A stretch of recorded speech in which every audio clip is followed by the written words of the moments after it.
Hello everyone, I am Rachna. Welcome back to my YouTube channel. आज की इस video में हम अपनी क्लास 12th का नेक्स्ट मॉडल पेपर उसका ग्रामर वाला पार्ट सोल्व करते हैं। ये वीडियो आपके एग्जाम पॉइंट ऑफ व्यू से बहुत ही इंपॉर्टेंट रहेगी और ऐसी वीडियोस ही मैं आपके लिए अपलोड कर रही हूँ। मैं पहले भी वीडियोस अपलोड कर चुकी हूँ।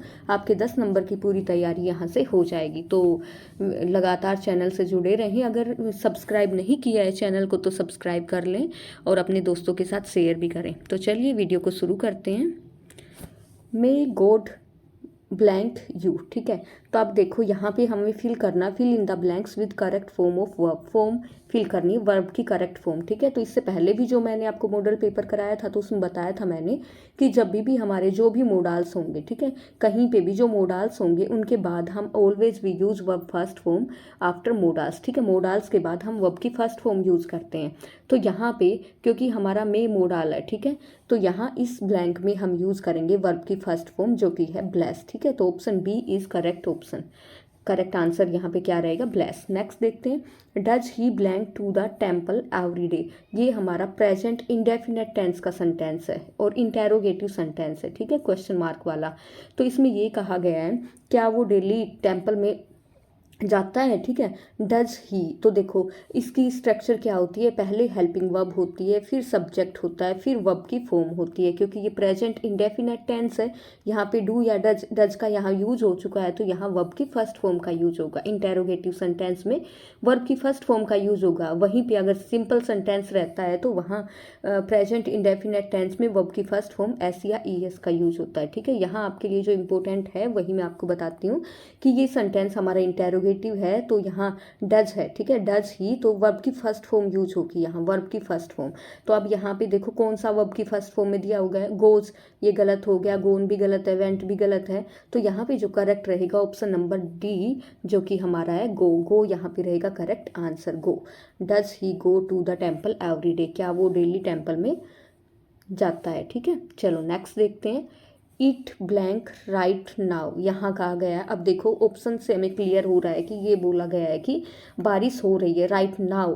ये कैसे कहेंगे हम कि अभी हो रही है, ठीक है, क्योंकि यहाँ पे ये वर्ड यूज किया गया है नाउ। नाउ का मतलब अभी भी, अभी भी, अभी भी का मतलब अभी भी बारिश हो ही रही है, ठीक है। पास्ट की बात नहीं हो रही है इन दिस सेंटेंस, प्रेजेंट की बात हो रही है। तो यहाँ पे देखो प्रेजेंट, क्योंकि इट है यहाँ पे तो इट के साथ प्रेजेंट की बात हो रही है तो इज, एम या फिर आर में से लगेगा। अब आप लोग बताओ मुझे कि इट के साथ क्या लगेगा, इज लगेगा, एम लगेगा या फिर आर लगेगा। तो इट के साथ जो लगेगा वो हो जाएगा इज। इट इज रेनिंग, तो ऑप्शन बी हमारा यहाँ पे रहेगा करेक्ट आंसर, ठीक है। Option number B, it is raining, ठीक है।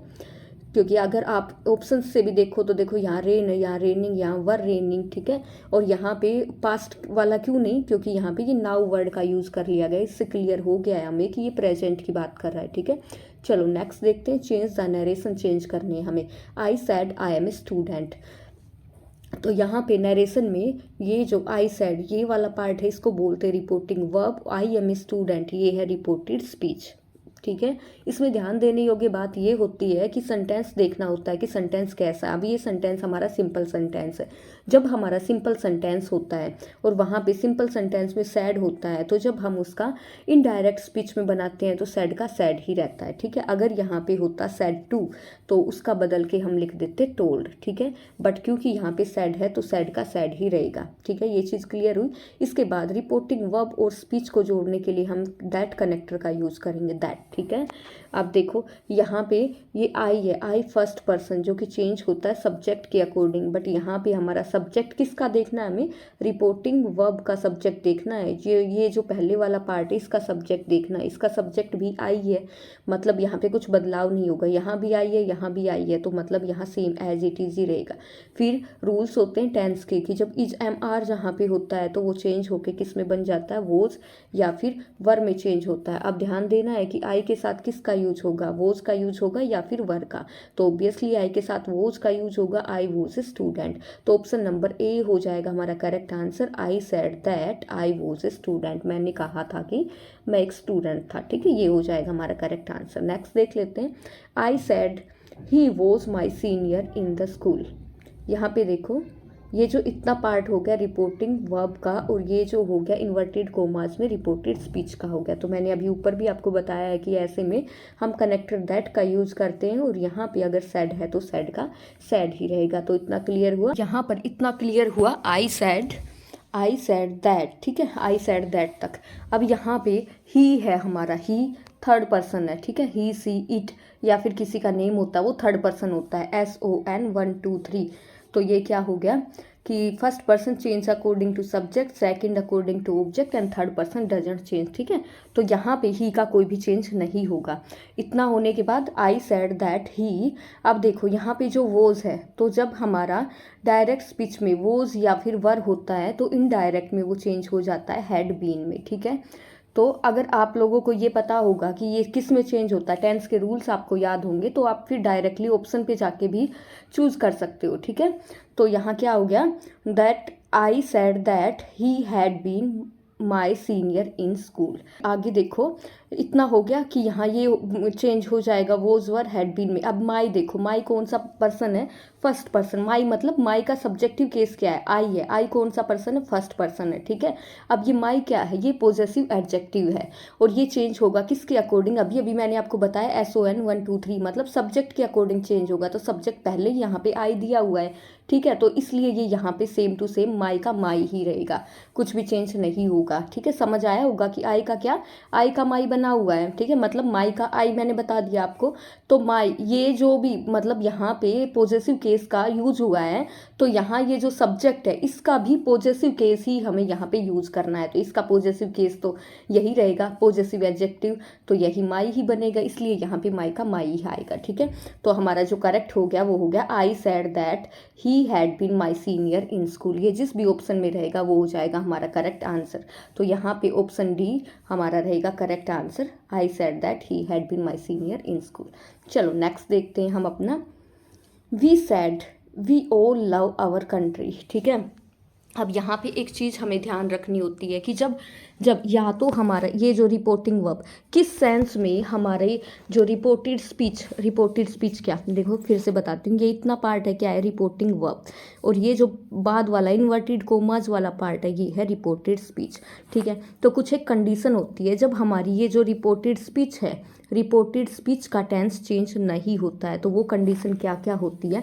अगर यहाँ पे कोई यूनिवर्सल ट्रूथ दिया होता है, ठीक है, यूनिवर्सल ट्रूथ दिया हो, हैबिचुअल एक्शन दिया हो, या फिर कोई साइंटिफिक फैक्ट दिया हो, उस कंडीशन में यहाँ का टेंस चेंज नहीं होता है। तो यहाँ पे ये देखो, we all love our country, की हम सब अपने देश से प्यार करते हैं, तो ये क्या हो गया, ये जनरल ट्रूथ में आ गया, ठीक है। ये सच्चाई बदल थोड़ी ना सकती है कि हम अपने देश से प्यार करते हैं, ऐसा तो है नहीं कि भाई हम आज प्यार करते हैं कल हम प्यार नहीं करेंगे, ठीक है।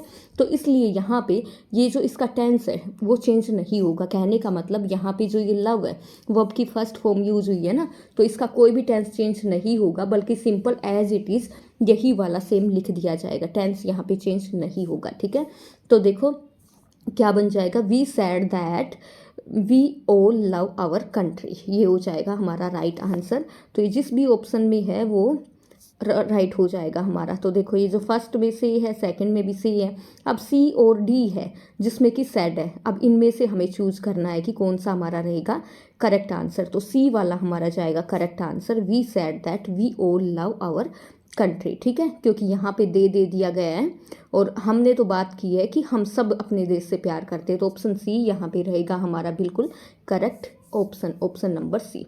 नेक्स्ट देखते हैं हम, अब आ गया हमारा आर्टिकल्स। देखो इसमें blank university I am talking about is very reputed. तो आप सबको पता है आर्टिकल्स हमारे होते हैं ए एन और द। मैंने अपने चैनल पे वीडियोस भी अपलोड की हुई है, अगर आप अभी तक आप लोगों ने वो वीडियो नहीं देखी है तो जाके देख लेना, सारे डाउट आपके आर्टिकल्स के क्लियर हो जाएंगे, ठीक है।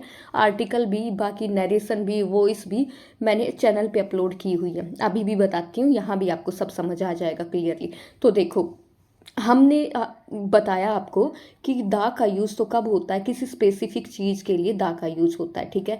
तो यहाँ पे क्या आपको कुछ स्पेसिफिक दिख रहा है या नहीं दिख रहा है, ठीक है। जनरल थिंग के लिए हम यूज़ करते हैं ए या फिर एंड का। अब देखो यहाँ पे बात हो रही है उस यूनिवर्सिटी की जो कि बहुत ही रेप्यूटेड है, ठीक है। तो उस पर्टिकुलर उस यूनिवर्सिटी की बात हो रही है जो कि रेप्यूटेड है, तो यहाँ आ जाएगा हमारा आर्टिकल द, ठीक है, आर्टिकल द आ जाएगा। अब इसमें ये मत करने लग जाना कि यूनिवर्सिटी और बोल के देखने लग जाओ, मैं बताती हूँ आपको, फिर से मैं आपको रिपीट करती हूँ। यहाँ पे पर्टिकुलर किसी यूनिवर्सिटी के बारे में बात किया जा गया है, कोई यूनिवर्सिटी है जो कि बहुत ही रेप्यूटेड है, तो उस सेंस में यहाँ पे यूज होगा हमारा द आर्टिकल का। ठीक है, नेक्स्ट देखते हैं। I am a citizen of blank India. मैं सिटीजन हूँ, कहाँ का? इंडिया का सिटीजन हूँ। तो हमारी जो कंट्रीज़ रहती हैं उनसे पहले हम किसी भी आर्टिकल का यूज़ नहीं करते हैं, तो यहाँ ऑप्शन नंबर डी हमारा रहेगा करेक्ट आंसर, जीरो आर्टिकल। ठीक है, क्योंकि जो भी कंट्रीज़ हमारी होती हैं उनसे पहले हम किसी भी आर्टिकल का यूज़ नहीं करते हैं। अच्छा, इसके अलावा एक और बात मैं आपको बता देती हूँ, अगर किसी कंट्री से पहले यूनियन हो, यूनाइटेड हो, यूनियन, यूनाइटेड, रिपब्लिक, रिपब्लिक या फिर किंगडम हो, ठीक है, या फिर किंगडम हो, तो वहाँ पे हम उससे पहले आर्टिकल दा का यूज़ करते हैं। नॉर्मली हम कंट्रीज से पहले आर्टिकल का यूज़ नहीं करते हैं, लेकिन अगर यूनियन हो, यूनाइटेड हो, रिपब्लिक हो या किंगडम हो तो इनसे पहले हम यूज़ करते हैं आर्टिकल दा का। जैसे एक एग्जांपल मैं आपको बता दूँ, द यूनाइटेड स्टेट्स हो गया, द सोवियत यूनियन हो गया, ठीक है, द आयरिश रिपब्लिक हो गया। तो यहाँ पे इस सेंस में मैंने आपको ये 4 वर्ड बताए हैं, यूनियन, यूनाइटेड, रिपब्लिक और किंगडम। तो यहाँ अगर ये वर्ड होते हैं तो वहाँ पे आर्टिकल दा का यूज़ होगा। आगे देखते हैं। An idle mind is blank devil's workshop. ये आपके पहले मॉडल पेपर में भी आया हुआ है कि जो खाली दिमाग होता है वो शैतान का घर होता है। ठीक है, an idle mind is a article का यहाँ पे यूज होगा, ए डेविल्स वर्कशॉप। ठीक है, तो यहाँ पे आ जाएगा हमारा ए होगा करेक्ट ऑप्शन। अब देखो वॉइस, यहाँ पे बात कर लेते हैं अब हम अपनी वॉइस के बारे में। तो जाके आप मेरी वो वीडियो ज़रूर देख लेना कि आपको सारे डाउट क्लियर हो जाएंगे वहाँ से। ठीक है, बहुत अच्छे से मैंने कराया है। अब यहाँ देखो, फर्स्ट हमारा है राम ईट्स एप्पल्स। ठीक है, तो वो इसमें हम कैसे करते हैं, सब्जेक्ट हो गया, ये वर्ब हो गई, ये हो गया ऑब्जेक्ट। वो इसमें क्या रूल होता है, ऑब्जेक्ट का बन जाता है सब्जेक्ट और सब्जेक्ट का बन जाता है ऑब्जेक्ट। और जो वर्ब की फॉर्म्स होती हैं वो अकॉर्डिंग टू उनके टेंस चेंज करने के कुछ रूल्स होते हैं। जैसे वर्ब की फर्स्ट फॉर्म एस या ई एस है तो वो चेंज हो जाता है, इज में, एम में या फिर आर में चेंज हो जाता है। तो यहाँ ये चीज़ तो हमें पता चल गई है कि ये जो राम है इसका ऑब्जेक्ट बनना है, एप्पल्स का सब्जेक्ट बनना है। तो चलो शुरू करते हैं बनाना। तो क्या आ जाएगा, एप्पल्स। अच्छा, अब यहाँ पे वर्ब की फर्स्ट फॉर्म और एस दिया हुआ है तो किस में चेंज होगा, इज, एम, आर में। ठीक है, प्लस वर्ब की फर्स्ट फॉर्म प्लस आईएनजी। अब एप्पल्स के अकॉर्डिंग हम बताओ यहाँ पे इज का यूज़ करेंगे, एम का या फिर आर का। तो क्योंकि ये प्लूरल है, एप्पल्स ज़्यादा है तो आर का ही यूज़ होगा यहाँ पे, एप्पल्स आर। फिर ईट की third form eaten, E A T E N, eaten by Ram. ठीक है, ये हो जाएगा हमारा करेक्ट आंसर। ईट की always we use V3 in passive voice. Passive voice में हमेशा ही हम वर्ब की थर्ड फॉर्म यूज़ करते हैं। ठीक है, और जब हमारे सब्जेक्ट का ऑब्जेक्ट बनता है तो उससे पहले यूज होता है बाई का। तो यहाँ पे जो करेक्ट आंसर है हमारा, apples are eaten by Ram, option number C is correct answer. ठीक है, चलो नेक्स्ट मूव करते हैं। The peon ring the bell, कि चपरासी ने घंटी बजाई। अब यहाँ देखो रिंग की सेकंड फॉर्म दी गई है, रिंग। रिंग की सेकंड फॉर्म क्या होती है, रिंग, रिंग, रिंग। और थर्ड क्या होती है, रंग, RUNG। ठीक है, तो चलो अब देखते हैं हम यहाँ पे कि क्या बनेगा। हमारा सब्जेक्ट हो गया द पियोन और ये हो गया वर्ब की सेकंड फॉर्म, ऑब्जेक्ट हो गया द बेल। तो ऑब्जेक्ट का बन जाएगा सब्जेक्ट। तो बनाते हैं, शुरू करते हैं, द बेल। अब क्योंकि वर्ब की सेकंड फॉर्म है तो सेकंड फॉर्म पैसिव वॉइस में किस में चेंज होती है, वॉज या फिर वर्ब में चेंज होती है। तो द बेल के अकॉर्डिंग अब आप इसके साथ क्या यूज करोगे, द बेल के साथ क्या यूज करोगे, द बेल वोज। ठीक है, द बेल वोज। और रिंग की third form the bell was rung by the peon, by the peon. ये जो भी ऑप्शन में रहेगा वो हो जाएगा हमारा करेक्ट आंसर। लास्ट में फुल स्टॉप लगाना नहीं भूलना है। ठीक है, the bell was rung by the peon, option number B यहाँ पे होगा हमारा करेक्ट आंसर। ठीक है, क्योंकि ये ऑब्जेक्ट था, इसका सब्जेक्ट बन गया। वर्ब की सेकंड फॉर्म है तो वोज वर्ब में चेंज हो गया। और ये जो थर्ड फॉर्म, क्योंकि always we use third in passive voice, और जो ये सब्जेक्ट है इसका ऑब्जेक्ट बनेगा, इससे पहले बाय का यूज होगा। चलो नेक्स्ट देख लेते हैं। Who taught you this poem. ठीक है। अब यहाँ देखो एक चीज़ ध्यान रखना कि जब वॉइस में जब क्वेश्चन हमारा इंटेरोगेटिव होता है तो हमें उसका पैसिव वॉइस बनाते हैं हम, तो भी हमें उस सेंटेंस को इंटेरोगेटिव में ही बनाना होता है। कहने का मतलब कि पहले हेल्पिंग वर्ब ही आएगी, फिर सब्जेक्ट आएगा, फिर वर्ब आएगी और उसके बाद ऑब्जेक्ट का हम यूज़ करेंगे, ठीक है। अगर इससे पहले कोई WH फैमिली वर्ड है तो वो WH फैमिली वर्ड आएगा इससे पहले। Is that clear? इसी स्ट्रक्चर में हमें बनाना होता है। तो देखते हैं, जब हमारे एक्टिव वॉइस के सेंटेंस में हु है तो उसका जब हम पैसिव में बनाते हैं तो हम बनाते हैं बाय होम, ठीक है, बाय होम। तो जब एक बार बाय होम बन गया तो दोबारा इस सेंटेंस में फिर बाय नहीं लगेगा। तो इतना तो क्लियर हुआ। अब देखो भाई, सब में ही बाय होम है पहले तो ऐसे तो हम नहीं पहचान पाएंगे। फिर देखते हैं हम टेंस अपना। टोट, ये टीच की सेकंड फॉर्म है, टीच की सेकंड फॉर्म, टीच टोट टोट। ये थर्ड फॉर्म भी होती है और सेकंड भी सेम ही होती है, TAUGST, ठीक है। तो अब हम देखेंगे कि कौन से में वर्ब की थर्ड फॉर्म है। तो देखो यहाँ पे तो टीच दिया हुआ है, यहाँ पे टीच दिया हुआ है। अब जो C वाला है इसमें टोट है और जो D वाला है इसमें भी टोट है, ठीक है। तो अब हमें चूज़ करना है इन दोनों में से कौन सा राइट आंसर रहेगा, C और D में से चूज़ करना है। तो हमें जब करना आता है तो हम चूज़ क्या करेंगे, हम करके ही देख लेते हैं। बाय हूँ, पहले आ गया हु का चेंज हो गया बाय हूँ। अच्छा, इसके बाद मैंने आपको बताया कि हेल्पिंग वर्ब होगी, तो हेल्पिंग वर्ब किसके अकॉर्डिंग होगी, जो हमारा सब्जेक्ट बन के आएगा। तो सब्जेक्ट क्या बन के आएगा, दिस पोम बन के आएगा। हमारा सब्जेक्ट क्या बन के आएगा, दिस पोम, ये हमारा सब्जेक्ट बन के आएगा, क्योंकि यहाँ पे ये ऑब्जेक्ट है तो यही सब्जेक्ट बन के आएगा। तो जब दिस पोम हमारा सब्जेक्ट बन के आएगा तो इसी के अकॉर्डिंग हम वोज या वर का यूज़ करेंगे। तो दिस पोम के साथ क्या यूज होगा, by whom was this poem, this poem taught, poem this poem taught to you, ठीक है। तो हमारा कौन सा ऑप्शन रहेगा, हमारा यहाँ पे करेक्ट हो जाएगा option number D, by whom was this poem taught to you. Option number D रहेगा करेक्ट आंसर। ऑप्शन C क्यों नहीं हुआ वो भी देख लो, by whom were you taught this poem, क्योंकि यहाँ पे ये यू यहाँ पे आ गया है जो कि यहाँ नहीं आना चाहिए। सब्जेक्ट तो हमारा, क्योंकि ऑब्जेक्ट तो यहाँ पे दिस पोम है तो सब्जेक्ट भी तो ये दिस पोम ही बनना चाहिए ना। तो हेल्पिंग वर्ब के बाद दिस पोम आना चाहिए, जबकि यहाँ पे यू दे दिया, इसलिए ये सेंटेंस हमारा हो गया गलत। और option number D is correct answer of this question, ठीक है। होप गाइज आपको समझ आया होगा, नहीं समझ आया है तो एक बार दोबारा से देख लेना, ठीक है। चलो नेक्स्ट देखते हैं। Fill in the blanks with suitable modals. Modals हमें इसमें फिल करने हैं।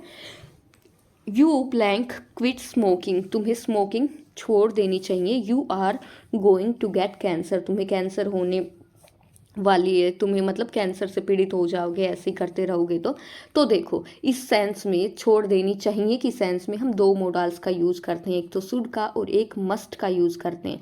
तो जब शुड का यूज़ करते हैं वो तो होता है सजेशन के लिए, ठीक है। शुड का यूज़ किसके लिए होता है, सजेशन के लिए हम शुड का यूज़ करते हैं। बट मस्ट का यूज़ हम करते हैं ओब्लिगेशन के लिए, नेसेसिटी के लिए। नेसेसिटी के लिए हम किसका यूज़, नेसेसिटी के लिए हम यूज़ करते हैं मस्ट का हम यूज़ करते हैं, ठीक है। स्ट्रॉन्ग ओब्लिगेशन नेसेसिटी के लिए हम मस्ट का यूज़ करते हैं। तो यहाँ इस सेंटेंस में क्योंकि ये आप स्ट्रॉन्ग ओब्लिगेशन है, मतलब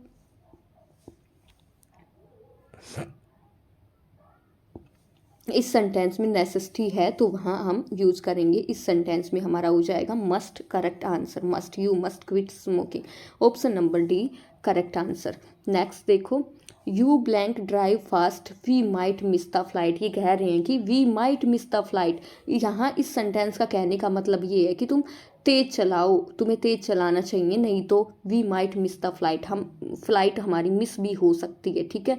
तो यहाँ पे इसमें कौन सा मॉडल यूज होगा हमारा, देखो ये तो मस्ट नोट, मतलब मना किया गया है। ये नोट वाले तो कोई भी आएंगे ही नहीं क्योंकि यहाँ तो मना किया गया है, बल्कि इस सेंटेंस का सेंस तो ये निकल रहा है कि चलाओ, नहीं तो हम अपनी फ्लाइट मिस कर सकते हैं। तो यहाँ पे जो करेक्ट होगा, you need to drive fast, कि तुम्हें तेज़ चलाने की ज़रूरत है, नहीं तो हम फ्लाइट मिस कर सकते हैं, ठीक है।